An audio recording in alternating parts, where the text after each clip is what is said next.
my mum's cousin is Reckless Eric, so we had punk in our family. Like it was just in our genes. My mum was a punk, my uncle's a punk, and so I grew up with that. That was my, the Damned and Stranglers and all of that lot. God, Sky have to make another season of this show just purely to get you get to the punk era. Virgin Radio. Welcome someone who puts the gem in Gemma and the art in Arterton. It's Gemma Arterton. Good morning, Gemma. Good morning. Congratulations and celebrations. It's Very another kind. great show. Oh, thank you so much. It's another true story. Gemma, for people who didn't see the first season, frame it and then we'll talk about it. Okay, so it's the first season is about Sophie Straw, aka Barbara Parker, who's a beauty queen from Blackpool who flees to London to pursue a career in comedy. And by the end of season 1, she's got her own comedy sitcom that's a huge hit. And it's all set in the 60s in London. And so season 2 finds her as a household name. She's a star. She's got her own sitcom, which was a groundbreaking thing in the 60s for a woman to have her own sitcom. And she's on a high, but then obviously everything goes wrong very rapidly for her. So she's a tall poppy, therefore she needs cutting down. That's right. She just got to cut that poppy right down. She's achieved tall poppy status, which is not allowed. It's not allowed, especially if you're a working class gal. You've got to be taken back down to your, I didn't status. realise it was so prevalent even in the 60s, that syndrome, but clearly it was. Yeah, I think, and also, especially I think if you're from a working class background, it's about, don't get too big for your boots. You can't be too high for your. We've got to bring you down, keep you down to earth. And she definitely has it where she has her own sitcom, and to be fair, it's not a good sitcom. It's written by bad writers. I want it to be on. I think it's hilarious. I really like it. Do you? Yeah, I think it's funny. I was like, this because that's what happens in some shows, isn't it? Shows within shows then become shows, and I want this show to become a show. Do you mean the one that she does with Roisin Conaty? Yeah, that one. Oh, Flatbirds. Yeah, that's the one that's the one I saw last night. So she writes. Yeah. So the first one that she is in is written by these two writers that are they write all these sexist gags. Sorry, no, I did ask you about season 1, didn't I? Sorry. Yeah. I apologise. Yeah. I'm on to season 2 and now. then she has her rights. Then she empowers herself to actually start writing, and she writes this show called Flatbirds. Funny. And it's a bit like Liverbirds. It's based on that, Yeah. Two women living together in a flat. Great. Yeah, wasn't it? Liverbirds had like 20 million views every time. It was groundbreaking at the time. There'd never been a sitcom about two women. Yeah. Yeah, Man About the House was similar because there were obviously there was a man in it, Man About the House, but there were two more sort of powerful, cleverer, sassier women around this one particular guy. Yeah. She's a sort of hybrid, isn't she? So she's got a bit of Barbara Windsor in her. She's got a bit of Lulu in her. Yeah. I think she's got a bit of a Sandy Shaw in her as well. Yeah. Lucille Ball is often mentioned, isn't it, as the sort of US equivalent. Would that be her sort of hero? Yeah, Lucille Ball is her number one icon, and she mentions her all the time. And I think it's because she's got that clowny aspect. It's Sophie loves doing physical comedy, and it all comes from Lucille Ball. Yeah, she's an idiot savant. Yes, she is. So she knows what she's doing. Yes, that's her vibe. Yeah, and it's your vibe. Yeah, isn't it? Yeah, because they do say about this set, about your set, about Funny Woman's set, if you work on this show in real life, because obviously there's a show within the show that you can also work on as well, but if you work on your show in real life, then apparently everybody's having all the fun. Yeah, because it's a show that A, knows itself, but B, it seems to be one of those where all the stars are aligned and everybody knows it's not always like this, so let's make the most of it. Oh, it is absolutely one of those shows. I think all the actors, it's a real ensemble show. The cast is really talented, and they all have their own shows that they do on their own, where they're the lead in this, that and the other.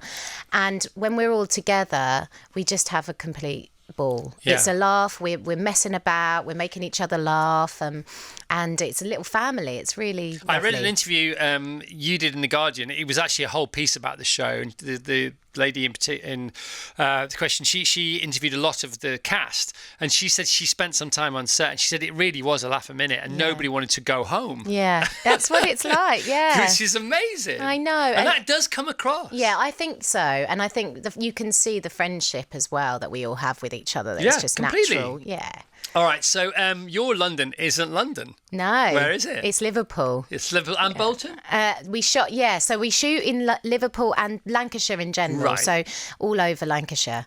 And they love it, don't they? They love it that we're up there, and so it's funny. It's weird that we use, but I guess Liverpool has got, and loads of Lancashire actually. There are little spots that are untouched, cobbled streets and things like that we needed for Shiny London. when it's raining. Yeah, which is often. Yeah, no, literally a lot of it. Because it's to do with the mountains, the Welsh mountains. You know about this? Oh, that's why it's like a kind of rainy climate. Yeah, so what happens is you get this a katabatic airflow, and then you get the Welsh mountains, which basically you can't see them from all of the northwest, Merseyside, etc.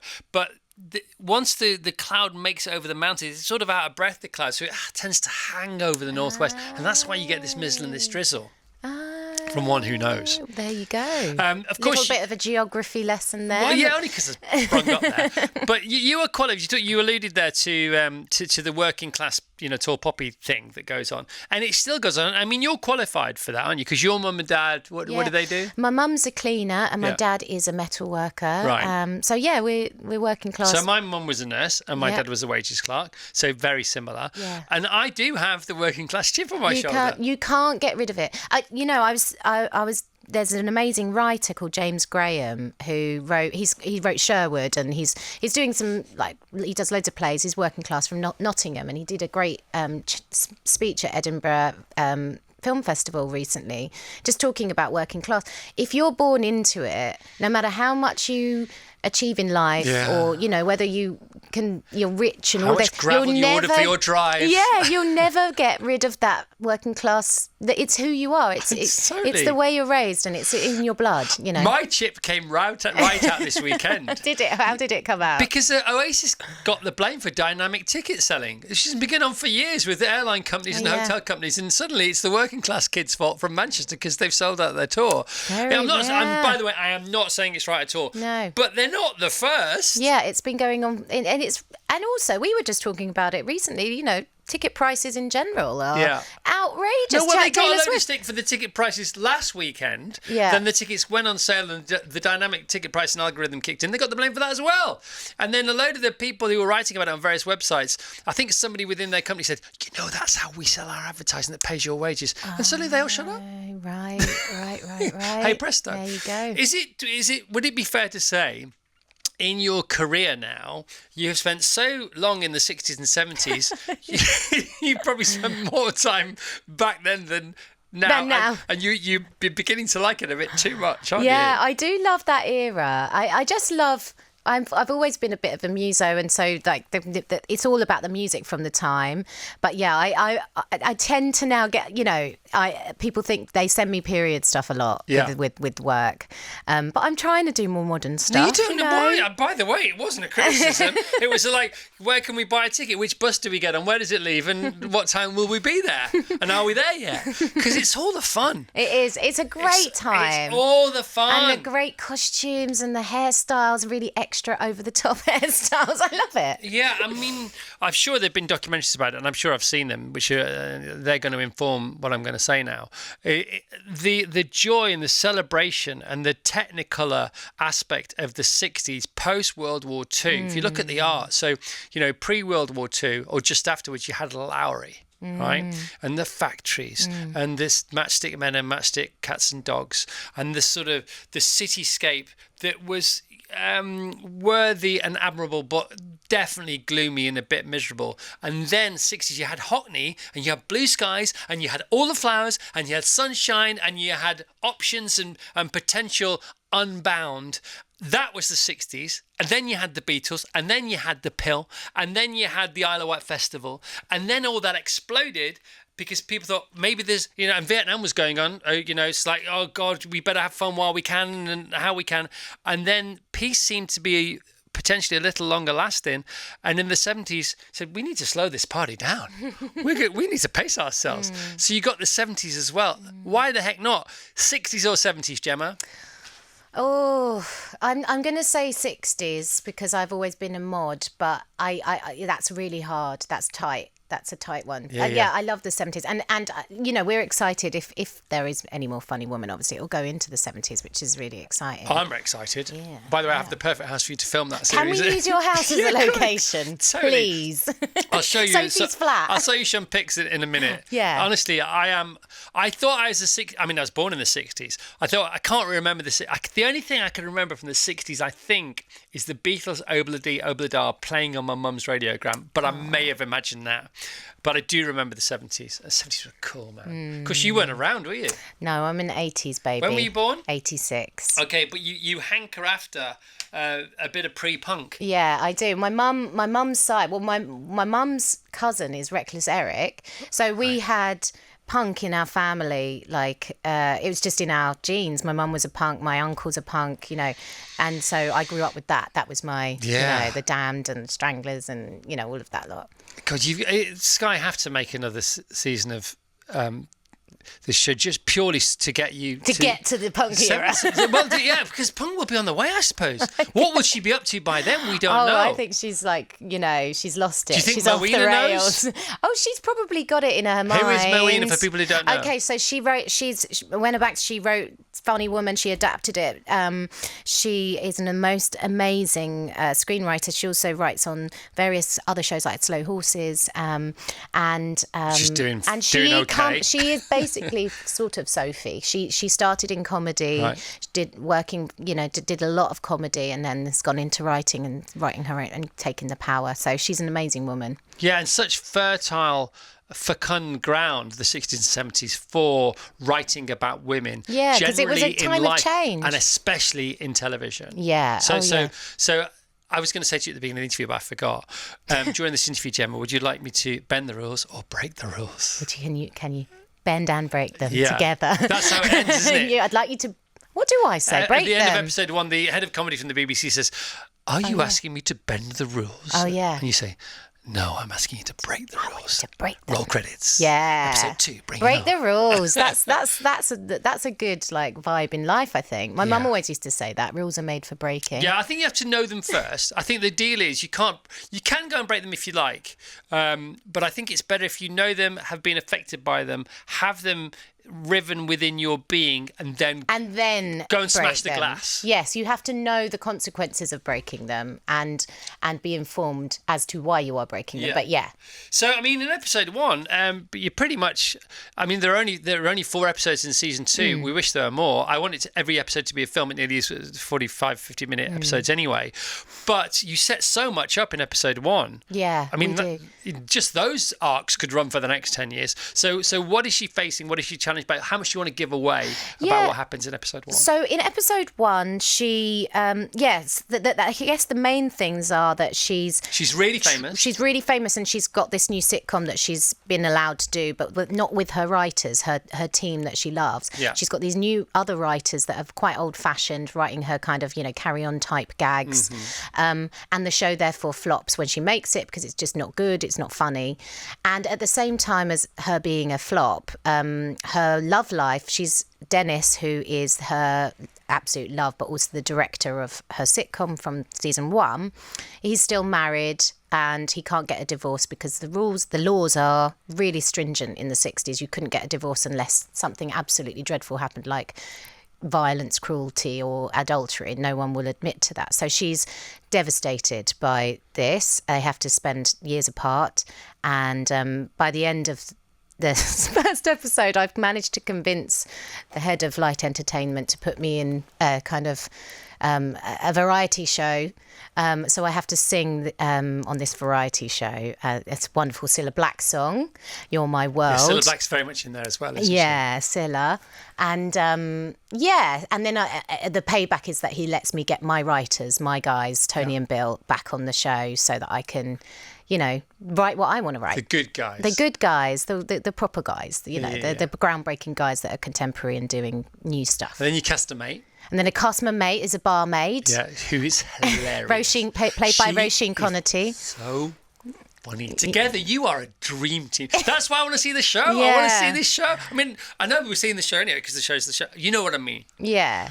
Yeah, so yeah, she gets she meets a barmaid in a pub and just knows that she's funny. She's funny. She's got funny bones. Yeah, she's got funny bones, and so they form a comedy duo, and we make a show called Flatbirds, which is a success. Yeah. But that's you don't say anything else because other things happen. Yeah, there's lots of, there's a lot more political stuff going on in this. You have marches in Trafalgar Square. Marches in Trafalgar Square, and also one of our writers that's Bill is his name, played by Matthew Beard. He's gay, but at the time it was illegal to be gay, so there's crazy, a lot of stuff with that storyline. Crazy. Yeah, isn't it crazy? And you use real news footage, don't you, of the protests in Trafalgar Square, and it's really cleverly cut and it's beautifully done. But again, that classic film footage. Do you remember that show, The Rock and Roll Years? Do you remember that program? No, I've not seen this. It was within your time. So it was a show, I think it was on Monday nights on BBC One. It's about 7:30, and all it was half an hour. It might have been after Top of the Pops at 7:30 on a Thursday, I can't remember. All it was half an hour of BBC news footage, year on year, chronologically counting up week on week with music from the time and subtitles. And you couldn't take your eyes off it. And I said to somebody up at the BBC a couple of months ago, you've got to bring that back. And they looked at me as if I was mad. It was such a great show. Because now you've got another 30 years of all that stuff. Yeah, and it's so they should evocative. so bring that back. Because the news is the news. Do you know what I mean? And it sits with you and it stays with you. And the news, without even trying, sort of encapsulates the time because it's all there, isn't it? The cars are there, the stars there, the haircuts are there in news. Do you know what I mean? That's it's not really a question. But it's a really valuable thing for my job, I think, that just for research, if you're doing a period thing, to kind of really be accurate about it. Yeah, they should bring that back. Yeah. Rock and Roll Show. Yeah, it's called The Rock and Roll Years. That's all it was. News footage with rock and roll music from the time. That's all. Oh, I loved how 60s it was, and you sort of wanted to be there. Come on. And even stuff like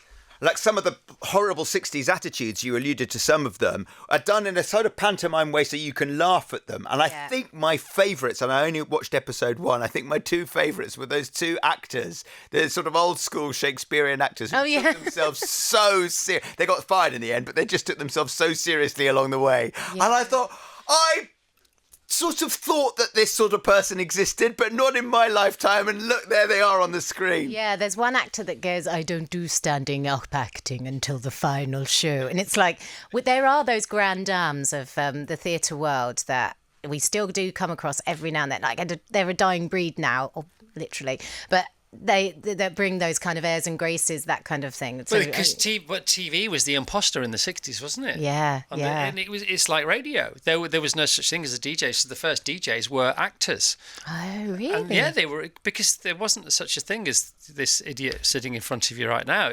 So all the, like David Jacobs, and you go back even further, all actors, which is why they had that sort of plummy voice. That voice, yeah. So tell us more about the potential for taking this forward. Well, when will you know? Well, we don't know yet. And I guess, I don't want to spoil the ending or anything like that, but it definitely alludes to more. But we can go into, But people love it, don't they? I mean, we're proven here now. Yeah, people seem to really love it. I really hope people like this one. They love the characters, I think, and they just love the world. So, by the way, Killer Coat in the first episode, the blue Mac. The blue Mac is good, isn't it? Where'd you get that from? Is that like genuine? That's a genuine Carnaby Street 1960s PVC. How many hours do you think the set designer, costume designer, exec producer, and I suspect the crew spend on Vinted? We did. I know. We've got an amazing costume designer called Samantha Keeble. Shout out.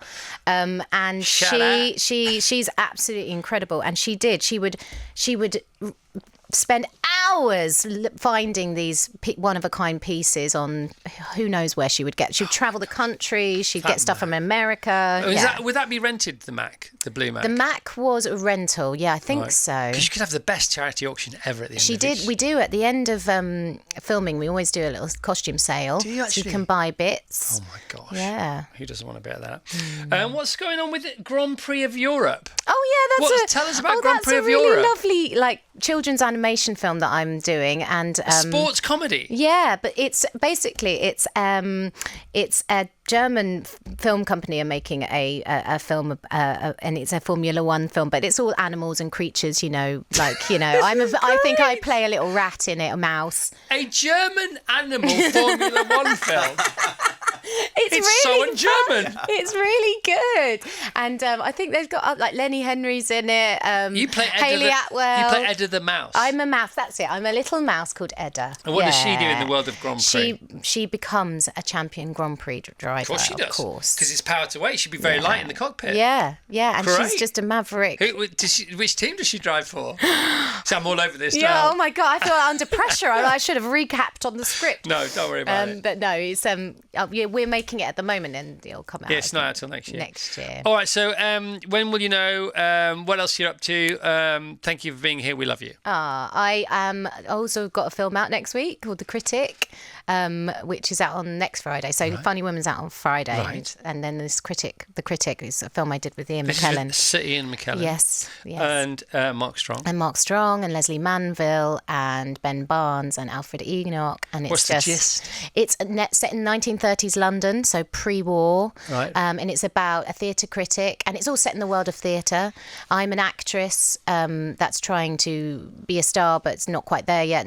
And this theatre critic just keeps on completely sort of giving me the worst reviews of my life. Was this a theatre production? No, it was based on a book called Curtain Call by Anthony Quinn. Got it. And it's been adapted by Patrick Marber, who's a genius. Who's a genius, who did Notes on the Scandal and Closer. Yep. And yeah, it's a gorgeous film. You've seen it? Yeah, I've seen it. What do you think? Saw it. We had our premiere 2 nights ago. What's your gut? I thought it was really, really good, and Excellent. I think the performances are excellent. So I hope people go and see it. Patrick Marber, Ian McKellen, you, Mark Strong. Yes, I'm up for that. Yeah. Love a bit of that. Yeah. All right, I think we're done. Anything else you want to talk about? Great to see you. Could you look a bit more glamorous next time you come in? Oh yeah, just casual. Where are you going next? I'm going on telly. I'm going on telly well, next. I hope so. Because if you weren't, we need to organise you a telly appearance this morning. Because you look, this is just truly wasted on the radio, this outfit. No, Where are you going next? I'm doing this morning next. This morning? Yeah. Yes! Yeah. We love it when people go on this morning. This morning. After the show. It happens a lot. Yeah. Oh, Gemma, great to see you. And lovely to see you guys. Funny Thank Woman, you. Season 2. Boom! The only thing that sounds better than that is Season 3, 4 and 5. Season 2 available this Friday, 6th September, Sky Max, and now 9 p.m. Listen, if you need one more nudge across the line, the writer is also Mummy Pig. Yes, she's Mummy Pig, and we have Peppa Pig. and we have Daddy Pig in it. He plays the mayor. Really? Yeah. The new Daddy Pig or the old Daddy Pig? The OG Daddy Pig. Okay, great. It's all about everything. All roads lead back to Peppa Pig, which you know about now as well. I just know You've all that about going on that as well, now. haven't you? It's all about Peppa Pig in all my right, house. that's for another day. Great to see you, Gemma. And you. Thank Gemma you. Arterton, Funny Woman, Season 2. Virgin Radio.